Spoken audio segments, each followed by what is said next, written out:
Bom dia, oitavo ano. Nós vamos agora então corrigir os exercícios que ficaram da semana passada, referente ao capítulo 10, capítulo 9, ok? Então vamos lá. Vamos para os conceituais primeiramente. Os conceituais são o seguinte, número 1. Diferencie os seguintes modos de transformação da matéria-prima: artesanato, manufatura e maquinofatura. Gente, uma questão muito fácil. No artesanato, o produto é feito todo à mão por apenas uma pessoa, pelo artesão. Na manufatura, o produto é feito à mão, mas não por uma pessoa, por várias pessoas. Cada pessoa é responsável por uma parte, há uma divisão de tarefas, e após cada pessoa fazer a sua parte, se juntam e organizam a produção, tá? Uma diferença do artesanato para a manufatura é que a produção é maior e é feita por várias pessoas. O que tem de similar entre o artesanato e a manufatura é que em ambos tudo é feito com as mãos. Já na maquinofatura, como o próprio nome afirma, tudo é feito pelas máquinas e há uma produtividade mais elevada, ok? 2. Caracterize o processo produtivo antes das revoluções industriais. Gente, antes de haver a Revolução Industrial no século XVIII, obviamente existiam poucas indústrias, mas existiam, tá? Mas naquela época, a produtividade era feita com as mãos, ou seja, era feita através do artesanato ou então através da manufatura. Antes da Revolução Industrial não havia a implementação de máquinas para produzir. Essa que é a principal diferença. Quando nós temos as revoluções industriais, a maquinofatura surge como principal meio de produção. Antes das revoluções industriais, tudo era feito através de maneira artesanal ou através da manufatura. 3. Diga em qual país surgiu a Revolução Industrial, qual o principal fator que originou essa revolução e a importância das máquinas nesse contexto. Gente, como nós vimos, a Revolução Industrial surgiu na Inglaterra. Eu já expliquei no outro vídeo para vocês, mas vou reforçar aqui. Caso não venha citando num exercício Inglaterra, pode vir Reino Unido ou Grã-Bretanha. É a mesma coisa, mas comumente vem falando Inglaterra. O principal fator que originou a Revolução Industrial foi a criação da máquina de tear, ou seja, da máquina de tecido, tá? Que a gente chama também comumente de máquina a vapor, tá? E a vapor porque ela funciona através da queima do carvão mineral dentro dela, ok? A importância das máquinas nesse contexto de Revolução Industrial e que promoveu esse processo é que, através do uso da máquina, houve uma maior produtividade e, consequentemente, um maior lucro para o industrial, promovendo a consolidação realmente do sistema capitalista como modo de produção. 4. Diferencie a matriz energética utilizada na primeira Revolução Industrial da utilizada na segunda Revolução Industrial. Meus amigos, na primeira Revolução Industrial, a matriz energética era baseada no carvão mineral, ou seja, as indústrias elas se concentravam principalmente onde havia as jazidas de carvão. Na segunda Revolução Industrial, nós temos como uma fonte de energia natural o petróleo, tá? Que até hoje é a fonte de energia mais utilizada no planeta, tá? Só que além do petróleo, que é uma fonte de energia natural, o homem criou uma outra fonte de energia na segunda Revolução Industrial, que além de ser considerada uma fonte de energia, é considerada uma das maiores invenções do homem nesse período, que é a eletricidade, ok? Então, primeira Revolução Industrial, carvão mineral. Segunda Revolução Industrial, petróleo e eletricidade. 5. Explique a importância dos meios de comunicação e transportes para as revoluções industriais. Com o desenvolvimento dos transportes, ocorre um maior escoamento da produção, ou seja, a produção ela passa a ter mais espaço no que diz respeito ao planeta, e quando nós temos um maior escoamento da produção, nós temos sempre mais demanda e a produção aumenta, tá? E com os meios de comunicação, nós podemos analisar o que é pedido para a nossa indústria através de um telefone, através de uma internet. Então, com o desenvolvimento dos meios de transporte e dos meios de comunicação, a indústria se consolida como a maior forma de produzir no planeta, deixando para trás o artesanato e a manufatura. Ok? Agora nós vamos para os exercícios contextualizados. 6. Sob a primeira Revolução Industrial ocorrida na Europa entre a segunda metade do século XVIII e meados do século XIX, assinale a alternativa incorreta. Então nós vamos marcar a alternativa que é errada. Letra A. A industrialização da segunda metade do século XVIII iniciou-se na Inglaterra, com a mecanização do setor têxtil, ou seja, de tecidos, cuja produção tinha amplos mercados. Isso está correto. B. A mecanização da produção acelerou o êxodo rural, o crescimento urbano e a formação de uma classe operária. Tá certo? É característico do período da primeira Revolução Industrial um grande número de trabalhadores saindo do campo e indo para as cidades. Tá? As cidades passam a crescer, a se desenvolver ali naquela região onde ela ocorreu, só que é importante você pensar que quando as cidades foram surgindo no período da primeira Revolução Industrial, ou as que não surgiram, as que simplesmente cresceram, elas cresceram em situação de vulnerabilidade. As cidades, elas não, por exemplo, Londres, que é uma dos centros da Revolução Industrial, ela não tinha aquele aspecto bonito e organizado de hoje. Era uma cidade com vários problemas ambientais e sociais. Tá? A formação de uma classe operária é porque tinha o empresário, que era o dono do meio de produção da empresa, e quem não era dono do meio de produção não tinha outra coisa a fazer a não vender a sua força de trabalho. Quem vende a força de trabalho é o operário. Tá? C. Com a Revolução Industrial ocorreu um desenvolvimento do operariado, que passou a se associar em organizações trabalhistas como as trade unions na Inglaterra. Tá certo. Trade unions nada mais é do que um termo em inglês que significa em português sindicato. Igual quando existe o sindicato, por exemplo, dos professores. É um grupo de trabalhadores que tem uma representatividade e, como o próprio nome afirma, representa aquela categoria. Tá? Isso também ocorreu durante a primeira Revolução Industrial. D. A localização geográfica dos Estados Unidos determinou o pioneirismo desse país na primeira Revolução Industrial, pois situado no hemisfério norte, sua produção industrial atingiu rapidamente o mercado do Reino Unido. Não, gente, é justamente o contrário. O pioneirismo da primeira Revolução Industrial ocorreu pela Inglaterra, não pelos Estados Unidos, tá? E um dos mercados da Inglaterra era o dos norte-americanos, ok? Então, essa que é a nossa resposta, essa que está errada. Vamos ver por que a E está certa. França, Bélgica, Alemanha e Itália foram países que, após o pioneirismo inglês, desenvolveram importantes parques industriais. Está correto, tá? São países altamente industrializados do continente europeu. 7. O período da história contemporânea, conhecido como Segunda Revolução Industrial, é geralmente datado entre 1870 e 1914. Das alternativas a seguir, assinale aquela que contém somente tecnologias desenvolvidas naquela época. Ou seja, nós vamos marcar a alternativa que vai mostrar o que foi criado só durante a Segunda Revolução Industrial. Então vamos lá. Letra A, linha de produção, está correto. Fabricação de automóveis, está correto. Como você viu na videoaula, com o petróleo sendo a fonte de energia predominante no período, juntamente com a eletricidade, novas empresas surgem e se destacam. Se na primeira Revolução Industrial a indústria predominante era têxtil, na segunda vai ser a petroquímica, a petrolífera e a automobilística. Então isso está correto. E a utilização de motores a combustão. O motor a combustão, gente, é o motor que gera aquela explosão. É o motor do carro. Tá? Então a nossa resposta é essa. A linha de produção, a fabricação de automóveis e a utilização de motores a combustão é algo característico da segunda Revolução Industrial. Vamos ver por que as outras estão erradas. B. Eletricidade, tá certo. Fabricação de aço, tá certo. E desenvolvimento da nanotecnologia. Não, nanotecnologia é algo da ciência que foi desenvolvido na terceira Revolução Industrial. Por isso você não pode marcar essa. C. Indústrias têxteis, já está errado. Indústrias têxteis, gente, foram criadas a característica da primeira Revolução Industrial. Fabricação de aviões e fabricação de pesticidas é da terceira Revolução Industrial. E fertilizantes químicos também. Essa a gente não pode marcar. D. Linha de produção é da segunda. Fabricação de rádios e computadores, terceira Revolução Industrial. E. Indústria naval, primeira Revolução Industrial.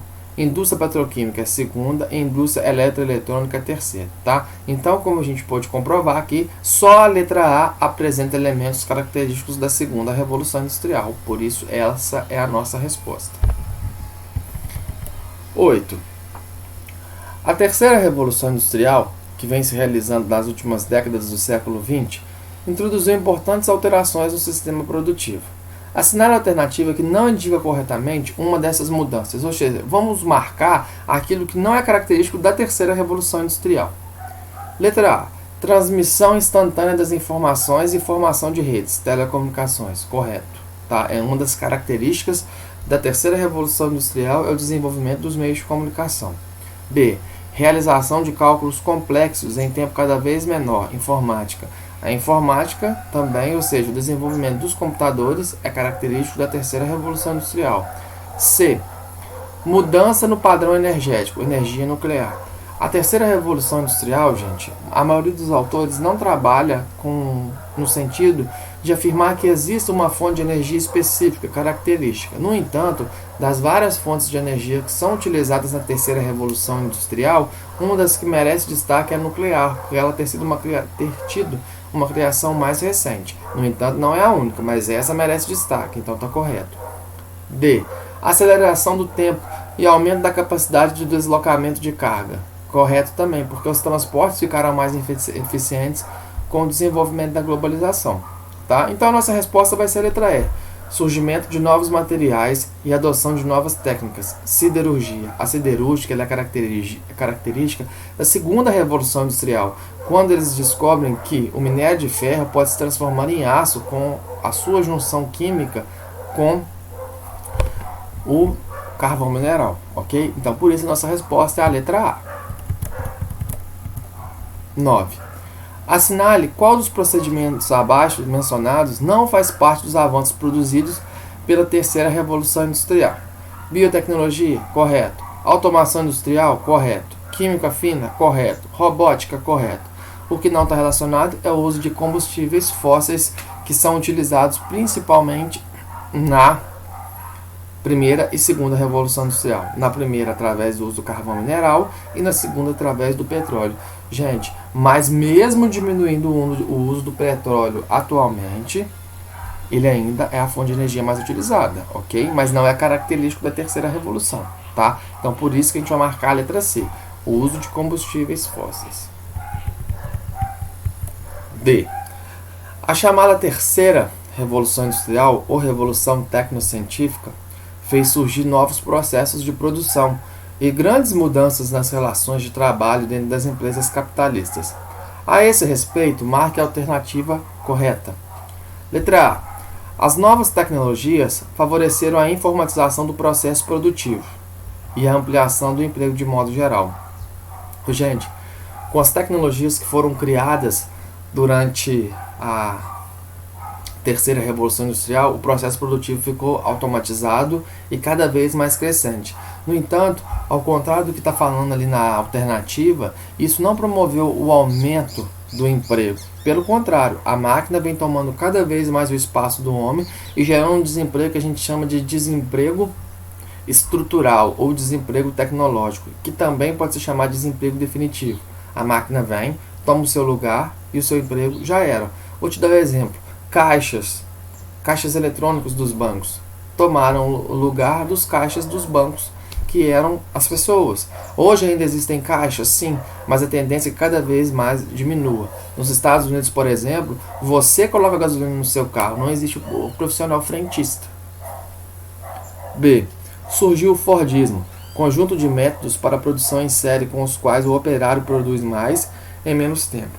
O Fordismo, gente, que é a produção em série, que nós já vimos na apostila 1, ele não é característico da terceira revolução industrial, ele é característico da segunda revolução industrial, por isso que isso está errado. Letra C. O sistema de trabalho repetitivo foi ampliado e a especialização do operário torna-se fundamental. Isso é característico do Fordismo, que a gente citou aqui na alternativa B. E como nós vimos, o Fordismo ele surgiu na segunda revolução industrial. Na terceira revolução industrial surge o que a gente chama de pós-Fordismo, que é o toyotismo, que é a nossa resposta, que está falando que é aqui na letra D. O que é o toyotismo? É um método mais ágil e flexível que foi desenvolvido, adaptado ao mercado, que prioriza o controle de qualidade, conhecido por just in time.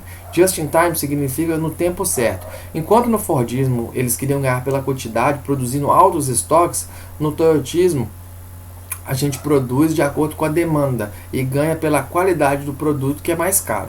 Então eu vou te dar um exemplo, no Fordismo. Empresas de carros populares, a Fiat, ela produz vários Fiat Unos e fica no estoque. Como o produto é barato, a Fiat acredita que vai vendê-lo com facilidade e vende e ganha na quantidade. Já o toyotismo são empresas, eu vou dar exemplo aqui de empresas automobilísticas, mas pode ser qualquer tipo de empresa. São empresas que vão produzir de acordo com a demanda. Eu vou te dar um exemplo, a Ferrari. A Ferrari, quando ela produz um carro, ela faz uma exposição desse carro, uma amostra dele, convida pessoas que possuem uma renda, um poder aquisitivo capaz de comprar esse carro e faz uma exposição. De acordo com aquela exposição do carro, existe um grupo de pessoas que vão comprar esse carro. E a Ferrari, ela produz no máximo 10 unidades de cada veículo. Então lá, a Ferrari, ela não segue o Fordismo, que é a produção massiva em série de altos estoques. A Ferrari segue o toyotismo, que é uma produção de acordo com os pedidos que são feitos, de baixos estoques, para que não haja desperdício. O Fordismo surgiu nos Estados Unidos, o toyotismo surgiu no Japão. E como o Japão é um dos países com a menor quantidade de recursos minerais e naturais, lá não pode haver desperdício. Eles não podem, por exemplo, produzir um grande número de carros e esses carros ficarem estocados e não serem vendidos. Okay? Por isso surge o toyotismo, ou seja, o modelo just in time na terceira revolução industrial, e a letra D é a nossa resposta por isso. A letra E fala o seguinte: a habilidade do trabalhador está restrita a uma única tarefa, favorecendo o aumento da produtividade, método conhecido como Taylorismo. O Fordismo e o Taylorismo é como se fossem irmãos. Taylorismo é a teoria, Fordismo é a aplicação do Taylorismo. Essa característica aqui, falando que o trabalhador ele faz apenas uma tarefa, ele é especializado, isso é característica sim do Fordismo. No entanto, na terceira revolução industrial, como eu já falei que nós temos o toyotismo, o trabalhador ele é polivalente, ele é multifuncional. A principal característica dele é que ele executa várias tarefas ao mesmo tempo. Tá? Então por isso a nossa resposta é a letra D. Exercícios de aprofundamento. O 12 aqui, gente, não há necessidade de corrigir, que é uma resposta pessoal. É o que você coloca, aquilo que você entendeu da matéria. A número 11 fala o seguinte, ó. Relacione a expansão do capitalismo com as revoluções industriais. As revoluções industriais, elas têm como principal característica o aumento da produção. E se há o aumento da produção, há o aumento do lucro. E a partir do momento que há um processo no qual a industrialização é a principal responsável pelo PIB de vários países, isso faz com que ocorra a consolidação do capitalismo, porque nós vamos aumentar o nosso lucro a partir do momento que as indústrias produzem mais e vendem mais. E o lucro é uma característica do capitalismo. Ok? Agora nós vamos fazer aqui o relembrando para finalizar. Tá? Então vamos lá. Espaço de produção e circulação mundial. Grandes transformações no modo de produzir. Você vai colocar nesse espacinho aqui revoluções industriais. As revoluções industriais que permitiram essa transformação. Agora nós vamos vir aqui para os quadrinhos onde nós temos a primeira revolução industrial. Qual que é a fonte de energia? Carvão mineral que você vai colocar. Área de ocorrência. Inglaterra. Invenção. Máquina a vapor. Vamos para a segunda revolução industrial. Fonte de energia. Petróleo. Área de ocorrência. Os países desenvolvidos, mas você vai destacar aí Europa, Japão e Estados Unidos. E a invenção? A invenção da segunda revolução industrial é a eletricidade. Só que a eletricidade, a gente colocou ela separada aqui, mas ela também pode ser considerada uma fonte de energia também do período, tá? Mas é uma fonte de energia que não deixa de ser uma invenção. Não foi uma fonte de energia natural, como o carvão mineral da primeira e o petróleo também da segunda. Terceira revolução industrial, fonte de energia. Você vai colocar assim, múltiplas, porque são várias, mas você vai colocar aí destaque para a nuclear, tá? Então você vai colocar várias fontes de energia, destaque para a nuclear. A área de ocorrência. A terceira revolução industrial, ela ocorreu nos países desenvolvidos e nos países emergentes. Países emergentes, você já está cansado de saber o que é que a gente destacou aqui para você ao longo dos capítulos da primeira apostila. Perdão. E a invenção? Qual que é a maior invenção da terceira revolução industrial? Sem sombra de dúvidas, a internet. Então você vai colocar a internet aqui, ok? Espero que você possa ter compreendido esse capítulo 9. Um grande abraço para você e até a próxima.